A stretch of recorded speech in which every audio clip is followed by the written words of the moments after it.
So it is my pleasure to welcome today's speaker, Yiyu, who's going to give us a talk titled 2-cyclic Laurent Polynomial Algebras and its Categorification. So thank you for accepting the invitation, and you can start whenever you're ready. Okay, thanks for the introduction, and also thanks for the organizers invite me to give a talk.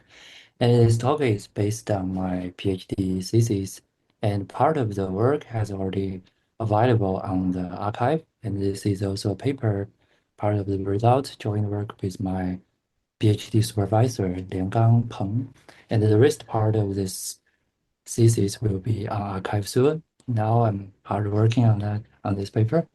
So in this talk, I'm going to talk about 2-CLIPA and its categorification. So 2-CLIPA here means 2-cyclic Laurent polynomial ring, polynomial algebra, whatever you call it. So before I introduce this concept, please, I have to introduce a little bit about the cluster algebra. So what is cluster algebra? Forming and Delavisti said if you have combinatorial data, it could be a matrix or a quiver, and this combinatorial data satisfied a certain condition they called two-cyclic, which means that for quiver, which means that this should be a quiver without two cycles and loops. Then you can start to mutate this quiver together with its variables repetitively until you got all the variables, and then you collect all of the variables together to generate a new commutative algebra, which they call the cluster algebra.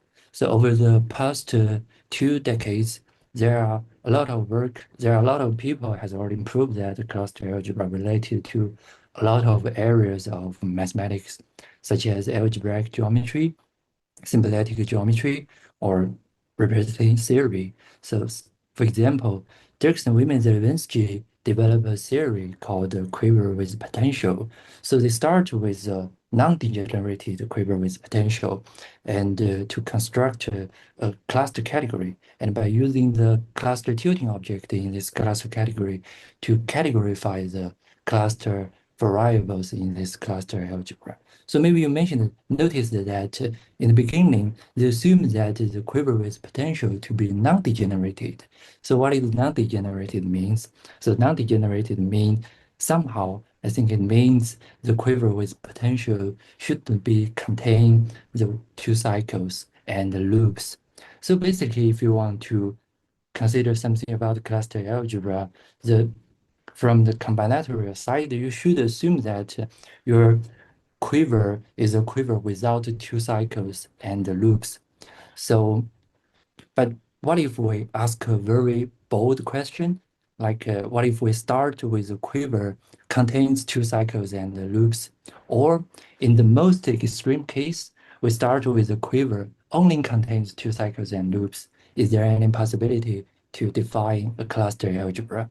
So that is the question. So this question sounds a little bit crank, but I want to tell you that this type of quiver becomes more and more usual to appear in a lot of topics related to cluster algebra. For example, like Bridgeland stability condition and the Calabi-Yau threefold, they published a paper last year, I remember.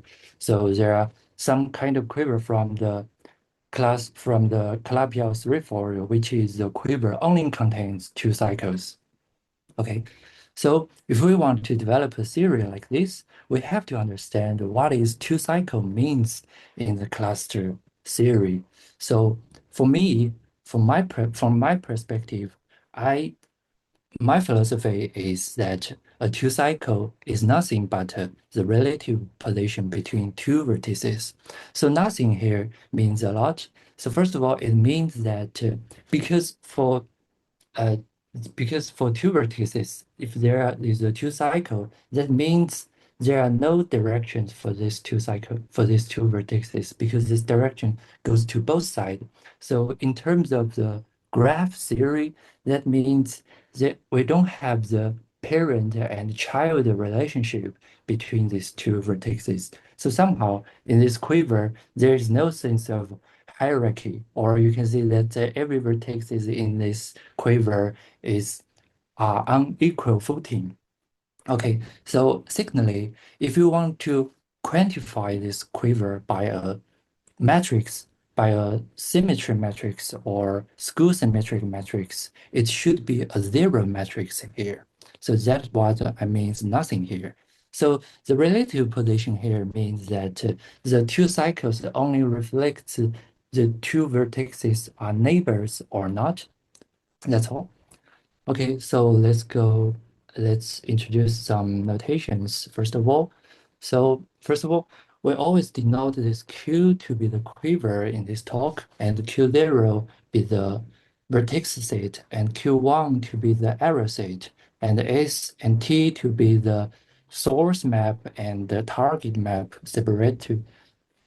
Okay, and this set P is the tropic semifield in the variable U1 to UN. And this tropic semifield means that, first of all, it's a free abelian group endowed with an operation O plus, and this O plus is defined by this relation.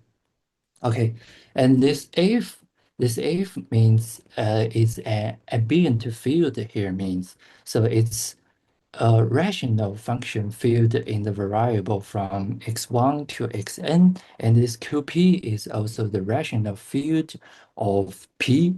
And for a finite state x, and also there is a if there is a vector v, n-tube vector v, the exponent vector of the set of variable x means the Laurent monomial to the power of vi of this form. Okay, so let's go into the main part of this talk. So from the previous introduction, we know that you can consider the two clipper as the generalized cluster algebra, but now on the quiver only contains two cycles and a loop. So what is it? So we define this, so we call this quiver two-cyclic quiver. So what is the two-cyclic quiver?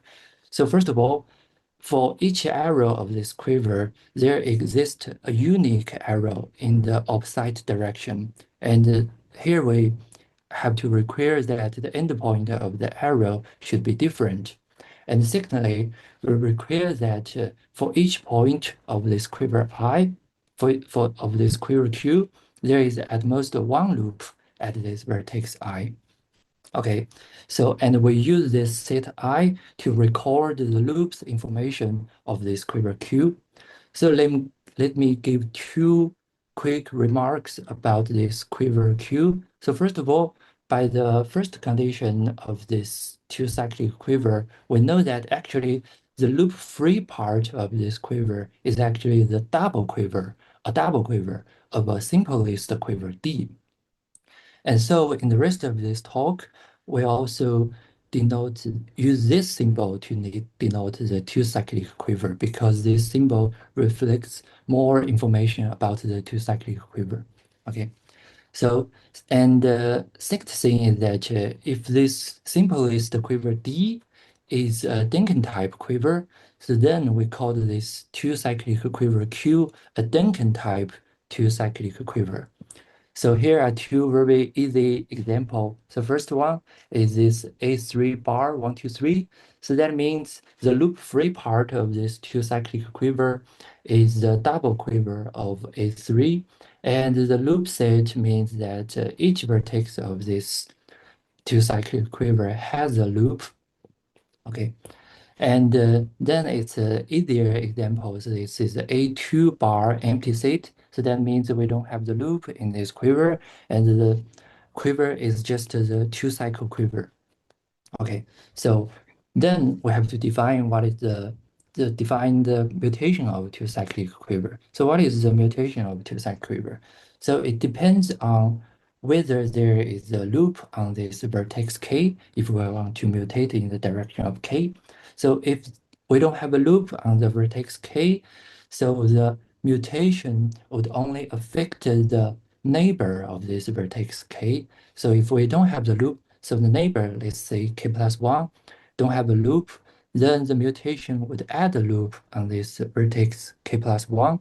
If there is a loop on this vertex k plus 1, then the mutation would remove the loop. Okay, so if there is a loop at this vertex k, then the mutation would leave this quiver unchanged. Okay, then we can define what is seed mutation, or you can call it label seed mutation. So the label set means a triple. So the first part of this triple is what we call a cluster. So the cluster is n variables from the ambient field, and we require that these variables should be algebraic independent in this ambient field. And secondly, the second part of this set is what we call the coefficient. And we only require that this coefficient is a subset of the tropic field P. And the third part is the two-cyclic quiver. And we have to define what is the mutation for the level set. And the mutation basically have to change everything in this set. So for the third part, we have already defined what is the mutation of the two-cyclic quiver. And for the first part, the mutation of the cluster would remove the case variable and add a new variable xk prime into this cluster. And the xk and the xk prime has to satisfy the one of the following two equality. And the left-hand side is the product of the sk and the xk prime, and the right-hand side is depends on whether there is a loop at this vertex k. If we don't have a loop on the vertex k, but no matter what, there is always a monomial part in this on the right-hand side. So the monomial is the product of the variable associated to the neighbor of k. And so the difference is on the polynomial part, the coefficient part. So if we don't have a loop on the vertex k, so the polynomial becomes a linear polynomial in yk.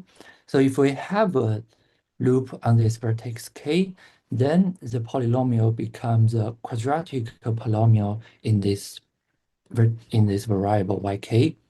And for the coefficient part, the mutation would change the case coefficient variable to be the yk inverse. And for the neighbor of the k, the mutation would be the product of the yk and the yi, and otherwise the mutation wouldn't change anything. Okay, so now we have the mutation of the label set. So then we can start with the initial cluster, and by mutate this initial cluster again and again until we got all of the cluster variable. Then we collect all of the cluster variable together to generate a QP subalgebra of the if. So this is what we call the two-clipper. But first of all, we have to require that we have some uh, assumption for the initial cluster, which is that the tropic field of the initial coefficient variable should be the tropic field P. Okay, so then we call the Laurent polynomial. So the two-clipper is finite type if and only if we only Hi, have good finite. morning, everyone. Okay, You, hello, yeah, can hear, yeah, hi. yeah. I'm Ippolito. Okay. So I have a question for you. Sorry, I got late. Uh, but so all the neighbors that you said I to K is everyone that gets an arrow and goes an arrow. So you're meaning neighbors in the two-cyclic quiver or in the underlying quiver? In the two whatever in the two-cyclic quiver, let's see. Yes. You have defined at some point that. Right, right, all right. So that includes that in the underlying quiver, even if you're receiving or sending an arrow. I mean, it Yeah, yeah, doesn't matter. It's yeah, all yeah. the Yeah, that's okay, fine. okay, okay, okay. Thanks. Yeah. Yeah, sorry. Okay. Okay. So we call this two-clipper a finite type if and only if the cluster we only have finite many of cluster variables. So what can we do with this for this 2-clipper. So first of all, we can prove that it satisfies something we call the Laurent monomial phenomenon. So that means that each cluster variable is a monomial of the initial cluster variable, and we took the exponent out as the vector and called it the g-vector of the cluster variable. And similarly, we have the coefficient variable is the monomial, Laurent monomial of the initial coefficient variable. And we also took the exponent out as a vector called the c-vector. And here there is also a coefficient part. This coefficient part, we call it F-polynomial. So actually, so far we can prove that it is exactly a polynomial. It is actually a rational function from this rational field. Okay, so uh, so now we can see that for any label set, we can form a matrix we call the G matrix, which by using the G vectors as the column vector. And we can also form a matrix we call the C matrix, which by using the C vectors as the column vector. Okay, so first thing we can do with the C matrix and the G matrix is that they satisfy what we call the tropic duality. That is the C vector, C matrix times with the transpose of the G matrix is the identity matrix. Okay, and the next thing we can prove is that the C matrix is actually a group. So that means we collect all of the G matrices together. This set is actually a group, and we can prove this group is the while group of the simplest quiver D.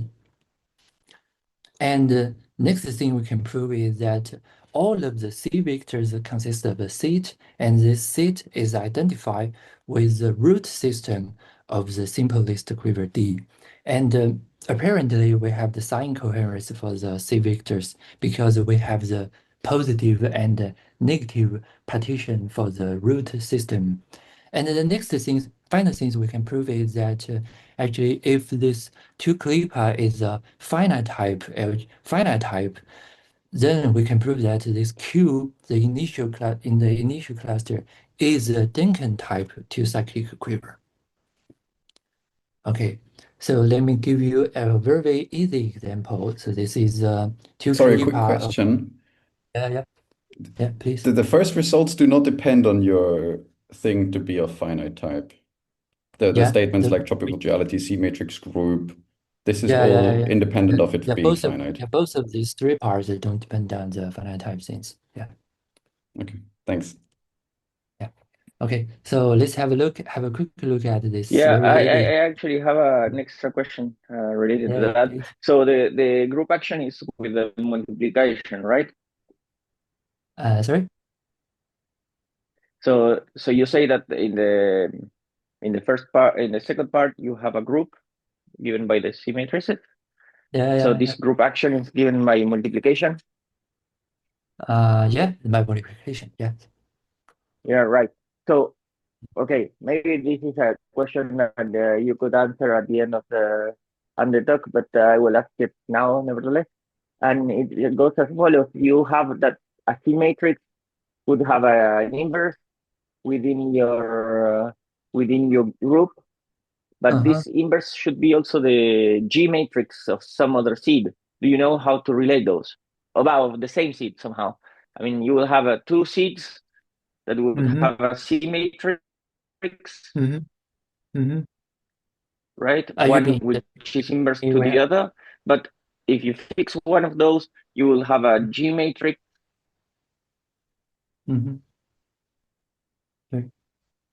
Yeah, please continue. Yeah. Right? So you know how these two seeds are related or not? You mean in the fixed seed, right? Sorry. In the fixed seed, it has satisfied the tropic duality, right? Yeah. And for different seed, if you have for example, right. Yeah. So on the one hand side, you have the tropical duality. Yeah. If there are two seeds, right? If there are two seeds, they both have the same matrix. And what we can prove is that for these two same matrix, satisfies that there might be something that such that there is there is a mutation matrix here.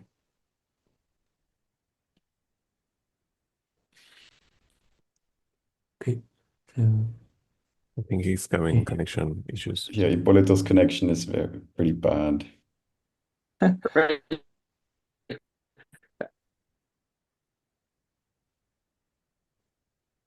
maybe we can talk about it later, Okay. right? Okay. We'll talk. I will ask again later. Okay, let's have a quick look at this example. This is Okay. I'm sorry about that. yeah, Sorry about that. Yeah, the question was the following. You have the tropical duality on the one hand side. Yeah, sure. Okay. So let's have a look at this two clipper of 2-cycle. So it's very easy to calculate all of the cluster out. So there are only 6 different clusters in this two clipper. And if you know a little bit about Parquet-Schiffer generalized cluster algebra, you will see that it's very easy to see that this algebra is actually the Parquet-Schiffer generalized cluster algebra of the disk with 2 mark points on the boundary and 1 orbifold point with order 3. And this 2-cycle quiver is also identified with this triangulation. So this arc is corresponding to the vertex 1, this arc corresponding to the vertex 2, and the orientation around this point, around the orbifold point, gives you the 2-cycle arrows. And let's have a quick look at the combinatorial part, because we have already know that if we mutate this quiver at the vertex 1, then we will generate a loop at the vertex 2, right? It will become this 2-cyclic quiver. But if we look at this, let's have a look at this surface. If we flip, because we know that the mutation corresponding to the flip of the surface with triangulation, so that if we flip this arc 1, then we will get these arcs. So let's have, so the orientation around this mark point M2 will give you the 2-cycle between this vertex 1 and vertex 2. And the orientation around this orbifold point gives you the loop at this vertex 2. So then if we go on, if we go on to mutate this, flip this arc 2, then we will got a tagged arc. This arc, so this arc. So and the quiver corresponding to this triangulation is same as the previous quiver.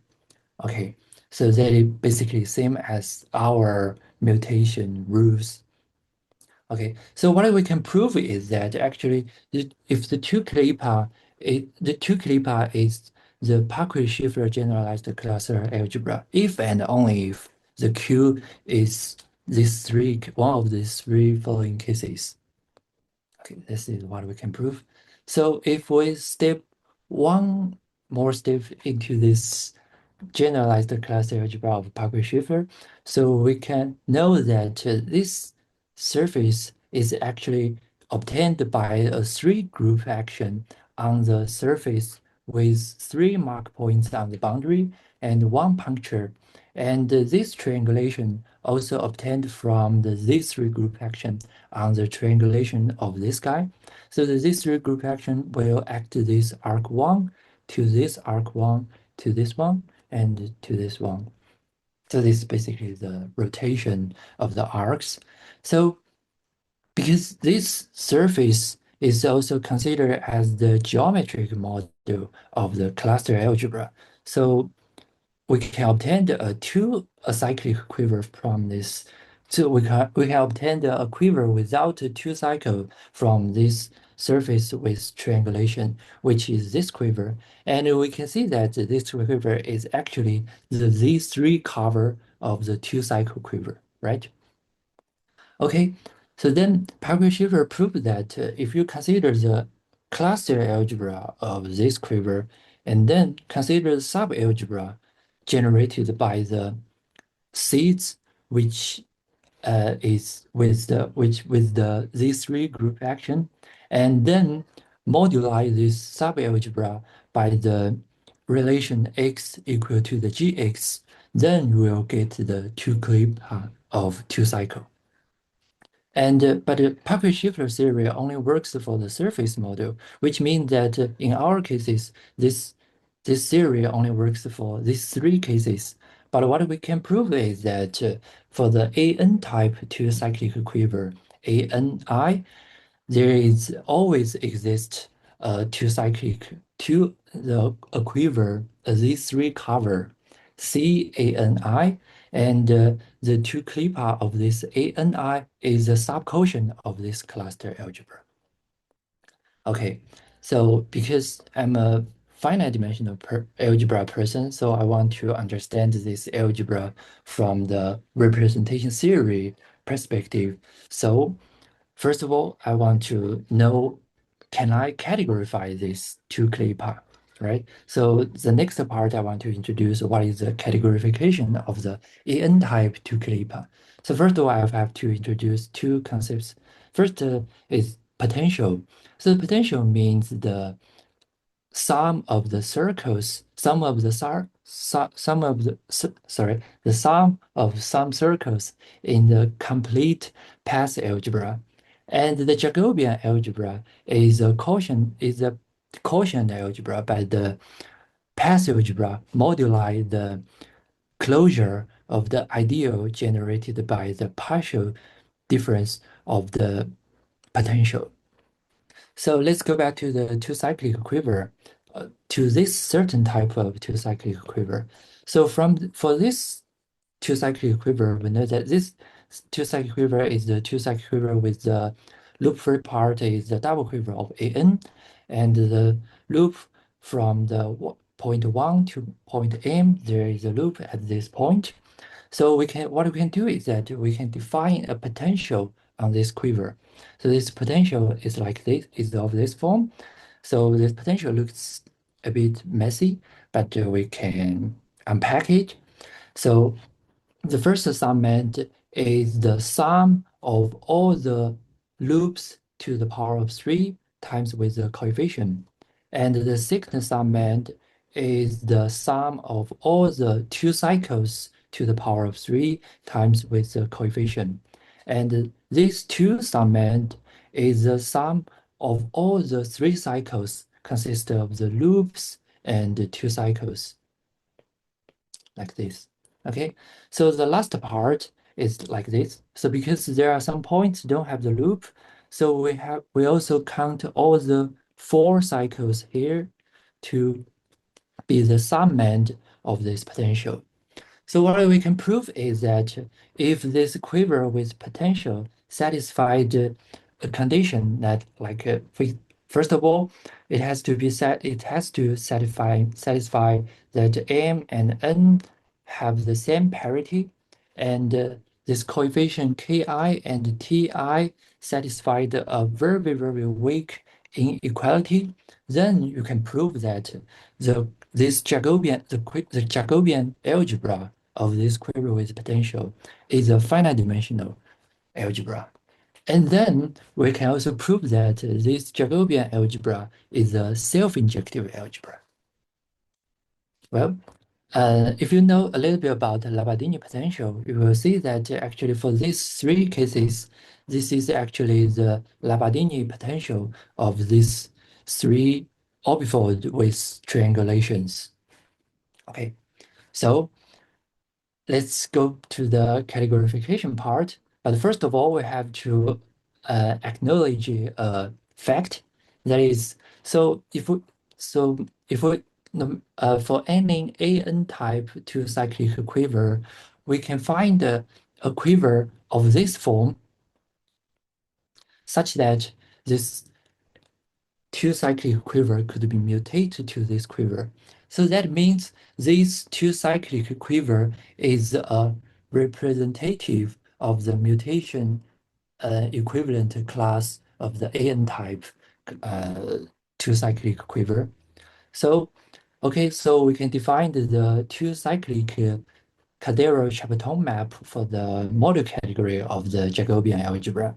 So this two-cyclic CC map is actually a map from finite dimensional module category of the Jacobian algebra to the Laurent polynomial algebra.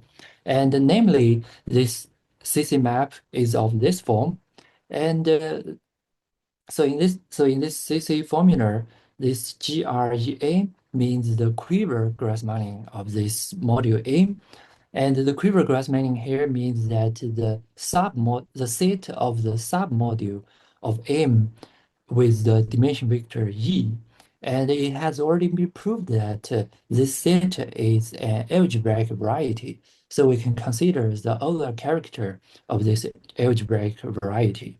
And the Gm is the G vector of the module M. And what we can prove is that actually for any two clipper of AN type, we can find a Jacobian algebra such that all the cluster variable are one-to-one correspondent to the indecomposable tau-rigid modules of this Jacobian algebra. And moreover, we can prove that this one-to-one correspondence is commute with the mutation, which means that first of all, you have a tau-tilting pair from this side, and you can mutate this tau-tilting pair, got a new tau-tilting pair, and you can use the CC map, got a cluster in the two clipper. And in another way, you can use the CC map, first of all, got a cluster, and by using our seed mutation, got a new cluster. We can prove that these two clusters are the same thing, which means this graph is commutative. And I think that's all of my talk. Thank you very much.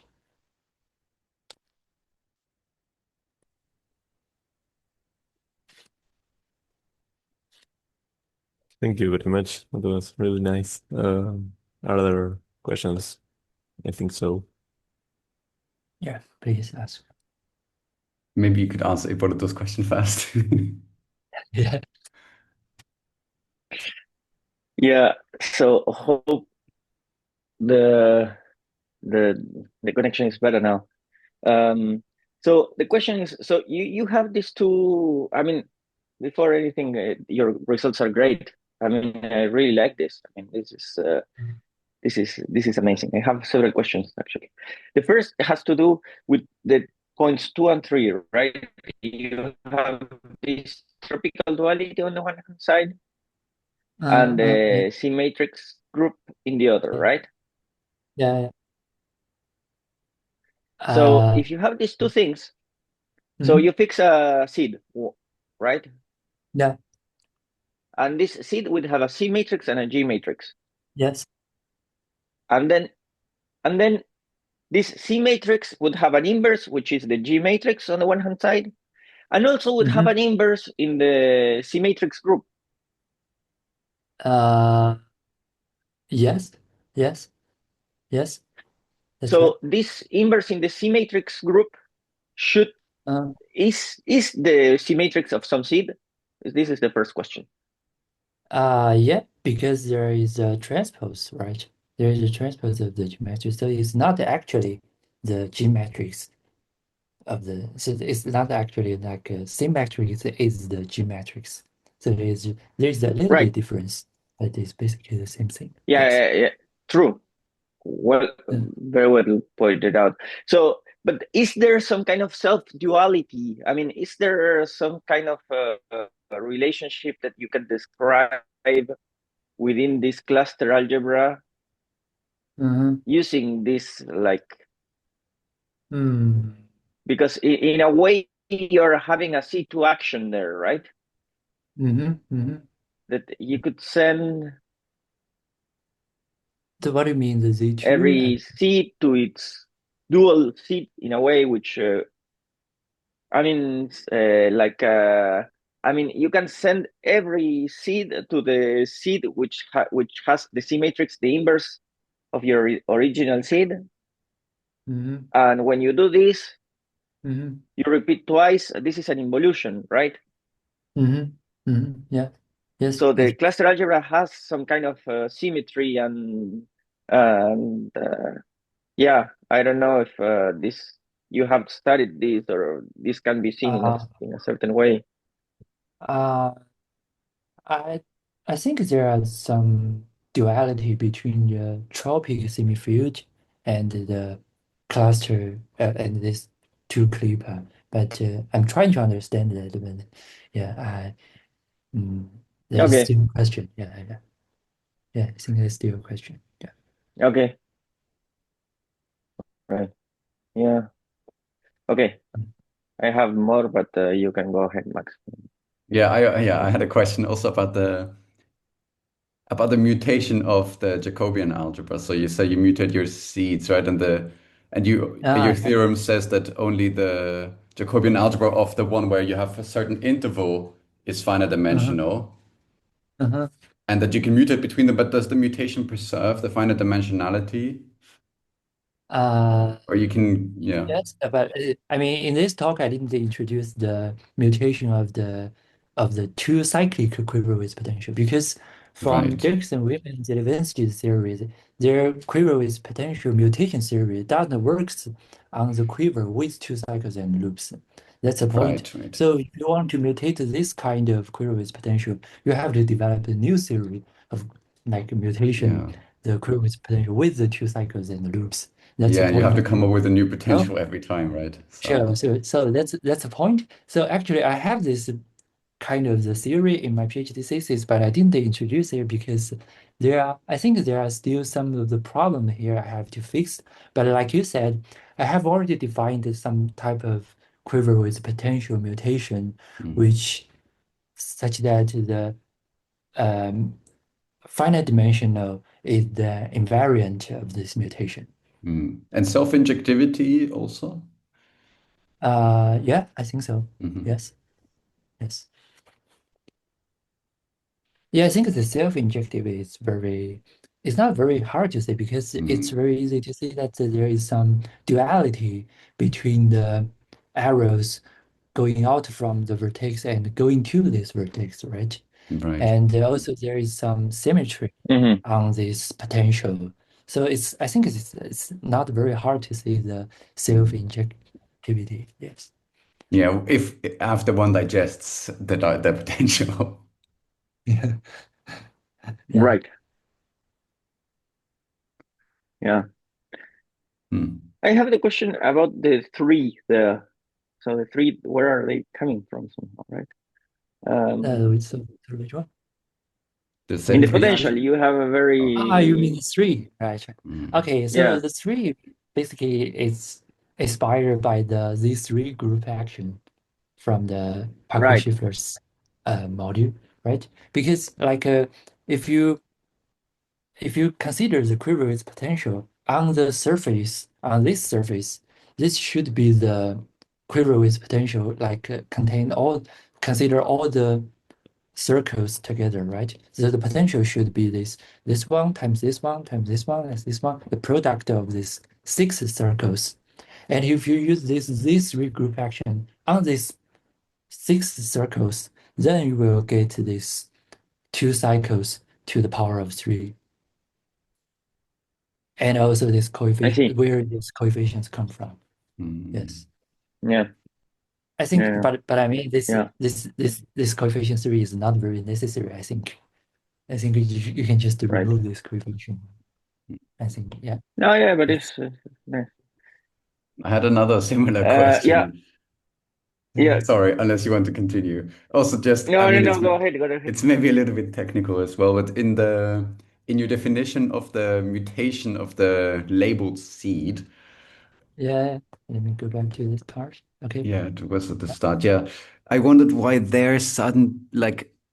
why if your K is incident to if your K has a loop, why is there suddenly this fourth power that is being added and like I don't know. Is there any intuitive expration for this? So In the I think bottom there expression, also there's like a something here fourth that power. Why? the truth shouldn't be K. That is what you mean. Yes. But what is this like? Why is there like, the denominator 1 plus yk squared and then 1 plus yk to the fourth? Is this just, I guess, the square? This is just the square of the left one, right? So this is maybe the explanation. It's just because you have a loop or something. I think I didn't understand the question. So the Sorry. bottom expression has this fourth power. In your coefficients. Yeah, you mean so you Yes. mean this part, right? Yes, yes. Yes. So it's well, I think you can understand it like this. So first of all, this is a very easy monomial, right? You can understand this is a monomial, and this is actually the square of the monomial. Mm-hmm. And yeah, okay. That's Yeah, I right. see that now. And yeah, that's yeah. Mm-hmm, mm-hmm. And it comes because there is the loop, right? I mean, the loop Yeah, that makes tells sense. you need to do Yeah, it. that's Just the point. yeah, that makes sense. Yeah. Makes sense. Yeah. So I have yet another question. Regarding the potential. I mean, Franco, do you have any other question? I mean, if you want Yes, to. I was gonna ask something in this mutation Yeah, go ahead. bit. It's maybe a naive question, but is there any motivation for defining the mutations on the quiver like you did? Like adding loops or removing them, or just leaving the quiver as it is if you have a loop where you're mutating, or You mean by the mutation rules for the quiver with potential? no, Um, when you define the mutation of at a certain vertex of the quiver, is there any uh, motivation or to why you ah, define it ah, if you do? yeah. I think that's a very good question. So first of all, I think let me draw some graph here. So let's just look at this very easy example. There's 1 to 2, there's 6 circle.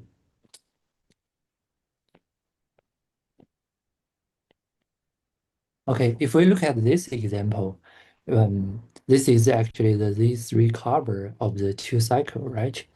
And if we want to mutate this vertex 1, that means from the cover side, you have to mutate every one in the orbit, right? In this three orbit. That means you have to mutate each of this one by one. Like then you will get a quiver isomorphic to this one, right? And by this regroup action, it will become the quiver like this. I think this is not very hard to understand, right? Because from the cluster theory, we will know that because you have a path of length 2, you will add a new arrow between these two vertices, right? And the hardest part is how to mutate this point, vertex 2. So if you continue from the cover side, if you continue to mutate every vertex once, then you will get a quiver. But this quiver is very bad. It's a quiver without this regroup action. The very tricky thing is that you have to mutate the vertex in this orbit one by one and do the first one again. So it's like do this one and do this one, do this one, and do this one again. Then you will get the quiver isomorphic to this one with this regroup action. So this is part of the reason why the mutation on the vertex with the loop wouldn't change anything. Okay, thank you very much. Right. So what you're seeing in a way is, yeah, I mean, following the question I had was going in a different direction, but so what you're seeing here is that in a way the right the exchange graph would have like 7 steps going one side or the other, right? In the unfolded quiver. 7 steps? Why should be 7 Right. I steps? mean, no, yeah. The thing is, it's not symmetric. In one, so in the unfolded quiver, on the one hand side, you need to do 3 mutations. In the other, you have 4. In a way, right? Yeah. That's cool. That's pretty cool. Yeah, that's a very tricky thing because from Parquet-Schiffer's theory, they know how to mutate this, or they know how to define this thing we call the orbit mutation. Because from the Yeah. surface model, like for example, if you want to mutate the sorry, for example, if you want to mutate the orbit of the arc 1, You can just like took all of the arcs marked by one out and arc and add a new these three symmetry arcs on this surface. This is what they do for the surface module, but for the quiver side, you can't do this thing like that, right? You can't do the orbit mutation on the orbit just at once, do it. You have to do it step by step. So you have to Yeah, understand how to do it step by step. yeah, yeah, and the fact that in two, does not work also because they are neighbors and they interact with each other, right? I mean, Yeah, that's the point. yeah. I have yet another question, and this is regarding the the potential. So, I mean, there is this GLS potential for this type of quivers as well, right? I mean, do you have some kind of deformation theory from one to another? I think if I remember it correctly, they defined the potential for the pre-projective algebra, right? To understand their some relation. They defined the relations on the quivers with loops and try to understand this relation from the pre-projective side and like to define the potential on the pre-projective algebra and to tells you that the Jacobian algebra is the algebra they're considered. And well, I think they don't have too much relation between these two things. This is what I want to say. But actually, I mean, I think this algebra is related to the pre-projective algebra somehow, because okay. from the exchange graph side, you will see that this exchange graph has 6 different clusters, which means that from the tau tilting graph side, you can see this is a tau tilting graph with 6 different tau tilting pair. So this is Hmm. same as the graph at the pre-projective algebra of A2, the tau tilting graph of Right. A2, right? Yeah. Yeah. Yeah. But I mean, Kavli and Pfeiffer has been studying this. So you have a like a pre-project. I mean, yeah, you have this.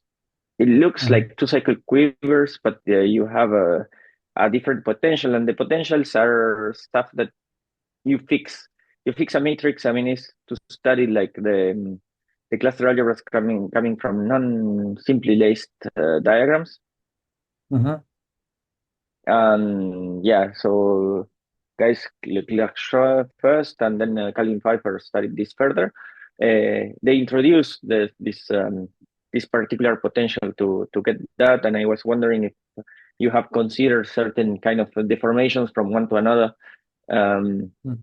they do not have this length for kind of relationship. I mean, I don't know, and also, I mean, they need to, since they are considering non-simply laced quivers, what will happen Mm. is that you would be considering a certain, I don't think you would get all of them, but you will get some specific values of this combinatorial side of I think them. the GLS potential is used to categorify the school semi-traceable cluster algebra, right?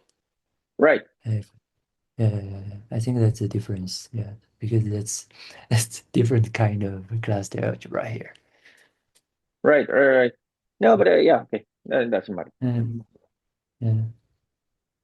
Yeah, Any I more guess questions? yeah, the GLS algebra, I mean the GLS algebra of the pre-projective GLS algebra of type A yeah, with like maybe not the, I think if you choose the minimal, I don't know this very well, but if you choose the minimal symmetrizer, it's just the original. It's just the classical pre-projective algebra, I think, right? right. Mhm. But if you don't choose the minimal one, then I guess you should get the pre-projective algebra with loops at every vertex and every loop squares to 0, and you get some commutativity thing, maybe. Yeah, it depends. It really depends on the. I mean, for instance, for a BN. you'll Yeah, get but for B, then that's just different, right? But for type A, I think if you right, choose, I think you can get a matrix where you can get a quiver where every vertex has a loop that squares to zero, which is then pretty right. similar to this. But Yeah, yet of course. in Yeah, type B and type C, you get some loops where it's like, this loop to the fourth, and then this loop Mm. only squares to zero. So then exactly. you have very different powers. But Yeah, yeah, I mean, yeah, yeah, the idea is yeah, somehow pretty similar, right? That at certain vertices you put yeah, loop. exactly. But you would not have the potentials with this length four things, right? I mean, you would not have this A1, B1 or A1, No, I A1 don't plus think one. so. Yeah, that's why I think it would be some kind of deformation Yeah, of the quiver of GLS or something like this. But yeah. yeah, I don't know.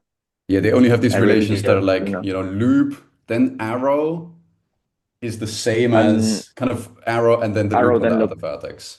Right? Yeah, you have some kind of commutativity or whatever. Yeah, yeah, Or maybe both deform to the same like underlying projective algebra, or I don't know. yeah. I don't know. In type A, Yeah, I guess they yeah, should be pretty related. yeah, there should be some kind of yeah. Now EU, this is Yeah, amazing stuff. yeah, thanks. Thank you so Yeah, Yeah, much. very nice talk. congratulations. So Very nice talk. just give me 1 more minute. I think I forgot to introduce something from the system map because I think in the very first beginning I introduced some of my philosophy that the two-cyclic quiver is quantified as the zero matrix, right? So and you can Mm. also find this fact from the system map and from the classical system map. There is actually an extra variable appeared here. Sorry, I have to use the color. Okay, so there is an extra variable appears in this place. This is a x0 to the power of be. So here B is the matrix of the quiver. So because here with our two-cyclic quiver is the zero matrix, so this part it's just like naturally disappeared here. Yeah, this is one of the remarks So I this want to. CC map is somehow easier in your case. Is that Yeah, it's fair? Is some that fair yeah, enough to say? because the matrix B disappeared. Yeah. Yeah, that feels very nice. Mm. Yeah. And also this opens the door to consider like mixed, I mean, very general things, right? I mean, cluster algebra for very general quivers in which you have the two cycles and so sort of Yeah, try to define a some cluster vertices algebra with two for any cycles. quiver. Mm. Mm. Yeah, and do like an extension, like from yeah, the two cyclic one and the acyclic or two acyclic one, and like yeah, I know Yeah, that would be this the is hope, great I stuff. guess. It's probably a bit difficult to describe this because somehow if you think of you have a hereditary algebra of type A and you have the pre-projective Mm. algebra of type A, these are kind of pretty Mm. closely related, but if you only take like you take some quotients of the pre-projective algebra that is not quite hereditary, I think these are probably quite Right. different, right? Yeah. It's kind of Yeah, no, it two would nice be extremes, but in the middle it's pretty unpleasant probably.